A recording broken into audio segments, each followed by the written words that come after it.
Data statistik didapat dari Kementerian Perdagangan dan juga dari Kementerian Perindustrian bahwa 85% bahan baku industri nasional Indonesia importnya dari Tiongkok. Satu lagi, kalau trading, beli barang jadi untuk dijual lagi, ternyata 70% juga barangnya dibelinya dari Tiongkok. Kita perjelas, bahan baku industri artinya bahan setengah jadi. Kalau trading itu bahan jadi utuh tinggal jual. Sedangkan kalau Indonesia ekspor keluar itu bahan mentah alam ke Tiongkok yang dibikin setengah jadi oleh Tiongkok, lalu diimpor balik ke Indonesia sebagai bahan baku industri atau barang jadi. Bahan baku tadi yang balik itu 50%-nya dari 85% bahan baku industri. Kita diputer-puter barang sendiri sesungguhnya. Tiongkok untung di tengahnya. Hebat Tiongkok. Ini negara tetangga kita ini bernegaranya kok kayak provinsi jadinya ya. Apa Tiongkok segitu hebatnya? Atau negara tetangga segitu lemahnya bernegaranya, terlalu urusin politik dalam negeri sehingga ekonominya dibuat dalam tanda petik bergantung dengan Tiongkok. Nggak heran transaksinya pakai yuan.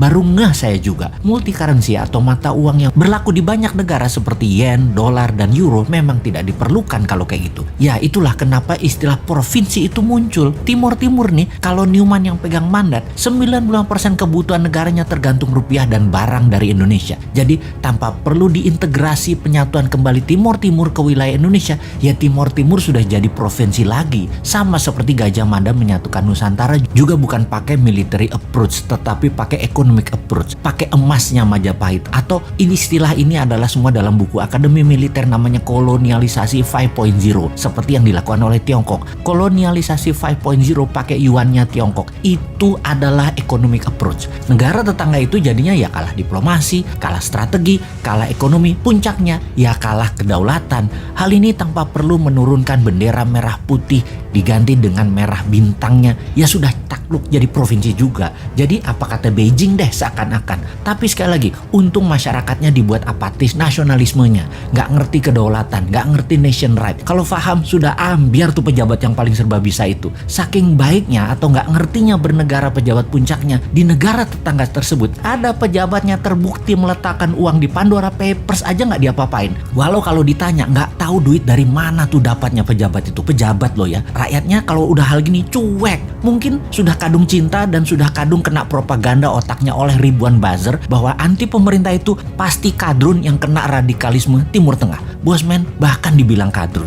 Lah wudhu aja belum lengkap, ilmu agama tipis dibilang kadrun. Padahal kelompok oposisi yang kerjanya ngeritik tanpa solusi juga dihantam sama Bosman dengan pertanyaan sederhana. Lalu solusinya apa? Kepada para oposisi. Kalau solusinya hanya ganti pejabat, ganti pemimpin, sama aja nanti. Pasti bingung juga dan hutang lagi ketika penggantinya baru pejabat dari sisi oposisi. Sama pasti. Jadi bagaimana mengembalikan kedaulatan bernegara tanpa bergantung kepada satu negara yang saat ini menjadikan negara tetangga provinsinya Tiongkok. Secara terselubung, ya terus dibungkus rapih dengan kebinekaan saat ini. Sahabat, buka pikiran putra-putri bangsa Indonesia dengan melihat dunia. Mereka kita buat tinggal di Eropa, tinggal di Amerika Utara, tinggal di Amerika Selatan, di ASEAN dan negara Asia Timur. 5 tahun pertama minimum mereka tinggal 2 tahun untuk ambil kursus apa saja. Juga ambil ilmu kekinian di berbagai belahan dunia. Kirim 10 juta putra-putri terbaik untuk mendapatkan ilmu, mendapatkan jaringan dan pengalaman hidup di berbagai negara yang ekonominya lebih maju dari Indonesia. Di tanah air, sekolah ubah kurikulumnya. Bukan 6 tahun SD, 3 tahun SMP, 3 tahun SMA, total 12 tahun, tapi ubah hanya 10 tahun. Nggak ada yang namanya SD, SMP, SMA. Yang ada hanya sekolah pratama atau primary school,